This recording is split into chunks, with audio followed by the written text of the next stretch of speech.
यह कहानी एक टीनेज लड़की सोफी की है। सोफी बहुत सपने देखने वाली, कल्पनाओं में उड़ने वाली लड़की है।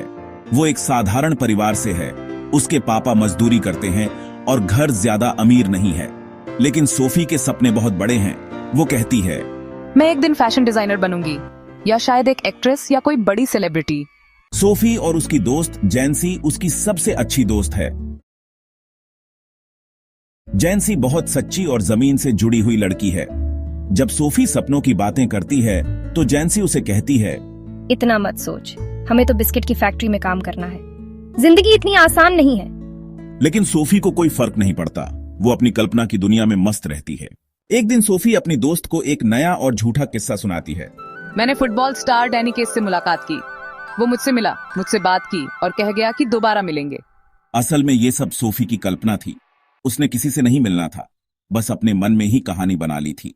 सोफी का परिवार, उसका पापा थोड़ा गुस्से वाला लेकिन मेहनती आदमी उसका भाई डेरेक, छोटा है लेकिन चंचल उसका बड़ा भाई जॉफ, शांत, अकेला और थोड़ा अलग सा। सोफी को लगता है कि उसका भाई जॉफ बहुत खास दुनिया में रहता है और वो चाहती है कि वो भी उसकी दुनिया में हो। एक दिन सोफी अकेले उस फुटबॉल मैदान के पास जाती है जहां उसे लगता है कि डैनी केस उससे मिलने आएगा, क्योंकि उसने ऐसा अपने दिमाग में सोचा था। लेकिन कोई नहीं आता। वो देर तक इंतजार करती है। हवा चल रही है, सब शांत है, लेकिन सपना टूट जाता है। अब सोफी की आंखों में नमी है। उसे समझ आता है कि उसने जो सोचा वो सिर्फ सपना था। डैनी केस कभी नहीं आया क्योंकि वो कभी मिला ही नहीं था। लेकिन फिर भी सोफी अपने सपनों की दुनिया से बाहर नहीं निकलती।